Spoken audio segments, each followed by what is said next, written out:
Olha, eu queria só contar uma história. A Monsanto, que foi quem produziu o aspartame em 1965, ela ficou 20 anos tentando aprovar o aspartame no mercado e o FDA, que é uma instituição americana parecida com a Anvisa, que é a Food and Drug Administration, que é quem regulamenta tudo que entra no mercado americano em relação aos alimentos e medicamentos, proibiu a entrada desse produto durante 20 anos. Foi só depois que o presidente Reagan, em 1981, sobre um lobby muito forte, trocou a diretoria do FDA e conseguiu liberar essa substância no mercado, porque ele era muito amigo dos diretores da Monsanto, que é a indústria que produz esse aspartame.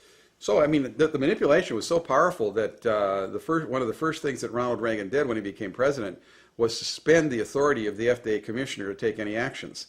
The common denominator for all of this, unfortunately, is money. And the amount of money that was flashed around induced people to drop the lawsuit against G.D. Searle and come work for the very firm that they were going to try for illegal activity. And that's what happened with the U.S. attorney. And it was interesting, the main guy that made the decisions that overruled them in the Bureau of Foods went on to work for the Soft Drink Association. And actually 7 of the key people that made decisions that kept NutraSweet moving through the process ended up working for one or another NutraSweet using industry. That's kind of an interesting side effect to the whole thing. G.D. Searle Company, in the quest to get approval for their product, aspartame, they conducted a study on animals in which they had animal tissues that had obvious tumors in it that were reported normal. They had, in one of the cases here that's reported, a lymph node that was enlarged. And this G.D. Searle pathologist reported it as a normal lymph node, highly malignant tumor. In my estimation, there was an effort to cover up what was being found so that they could get approval.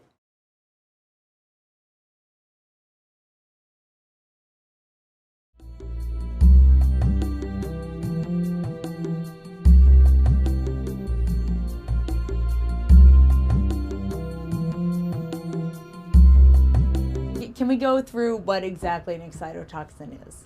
Well, an excitotoxin, basically what it does, it's a normal transmitter in the brain. These are chemicals that allow brain cells to communicate. But if it's in even a minute overconcentration in the brain, it causes the brain cells to become extremely excited. And they become so excited, they'll very quickly burn themselves out and die.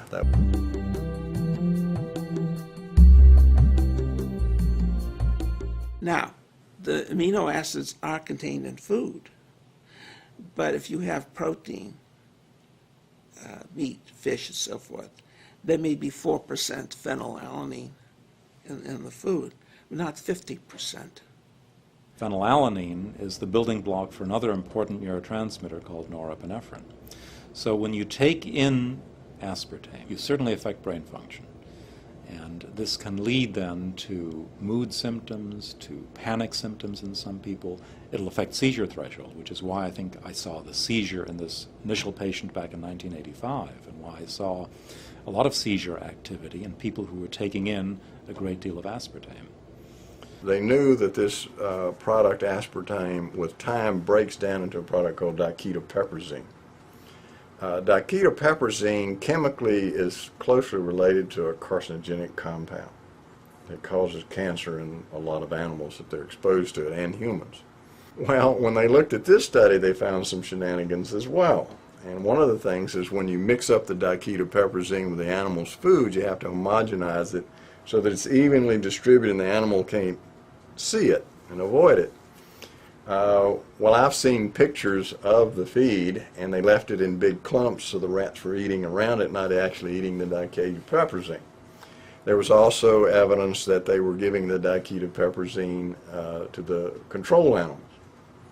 And of course this came out because in the original study they found a 47-fold increase in brain tumors. In the diketopiperazine repeat study, they said, oh, well look, the control animals and the aspartame-fed animals have the same incidence of brain tumors. Well, when the neuropathologist looked at it, said, well, that's kind of strange because now your control animals have a very high incidence of brain tumors that's not naturally found in these mice. And of course, that's exactly what we're seeing now, is this tremendous increase in brain tumors in this country, which is completely unexplained by the neurological profession.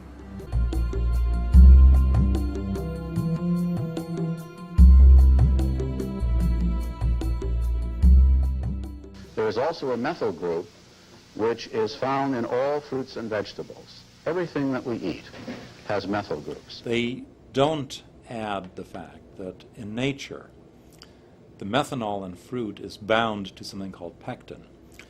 Humans lack the enzyme to split the methanol off from pectin, so it goes through the body without doing any damage whatsoever. The body doesn't get exposed to the methanol because it's bound to pectin.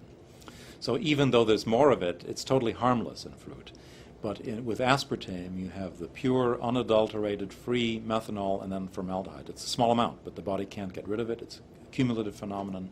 So we have very, very toxic products. Alcohol, wood alcohol, has obligatory metabolism to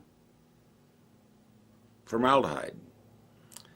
Formaldehyde, which is embalming fluid, is 5,000 times as potent a poison as is sipping alcohol. One of the first tests conducted on aspartame was a 52-week study of monkeys to determine the effects of aspartame on primates. 7 monkeys were fed aspartame with milk. 5 of those monkeys had grand mal seizures, and 1 died.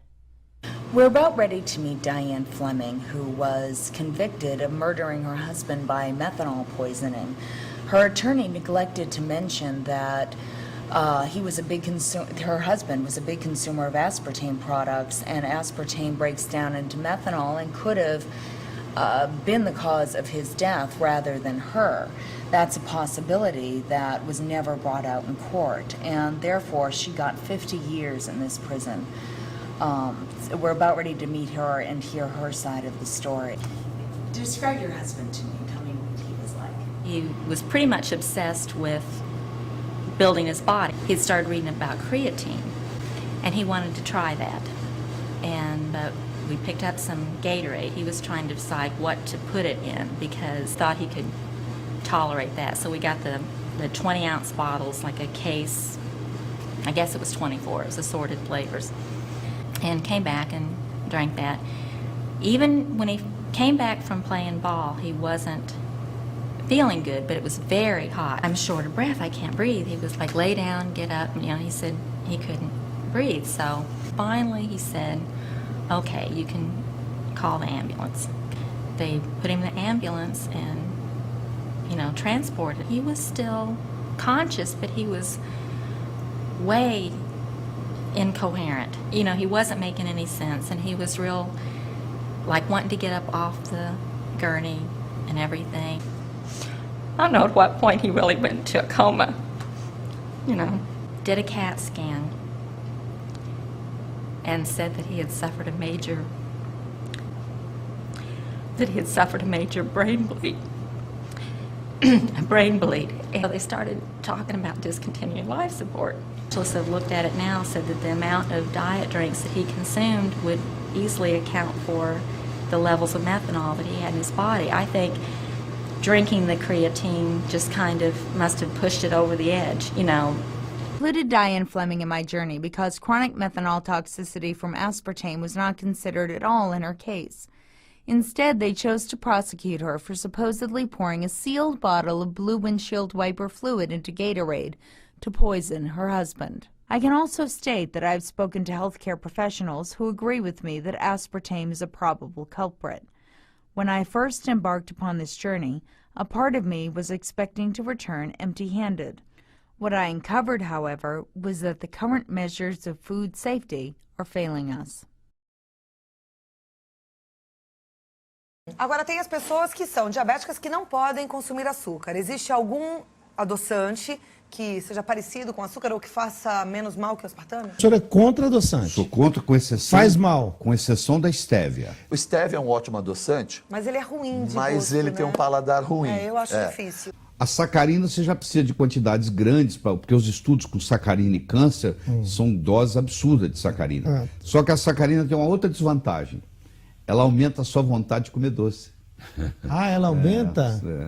você fica com vontade de ingerir carboidrato. Interessante. Agora, existe um adoçante que é a base de sucralose. Ele adoça 200 vezes mais do que o açúcar, é parecido com a potência de adoçar como o do aspartame. Ele não causa cáries e ele não libera esse álcool que gera o ácido fórmico como o aspartame. Eu tenho indicado para esses pacientes que são diabéticos o uso de sucralose. E a sucralose? A sucralose, o problema dela é o cloro. Ela é uma substância que passa pelo intestino sem ser absorvida. Você fala, se ela não é absorvida, ela não prejudica, mas ela deixa um resíduo que é o cloro. E quando você absorve o cloro... Esse cloro que...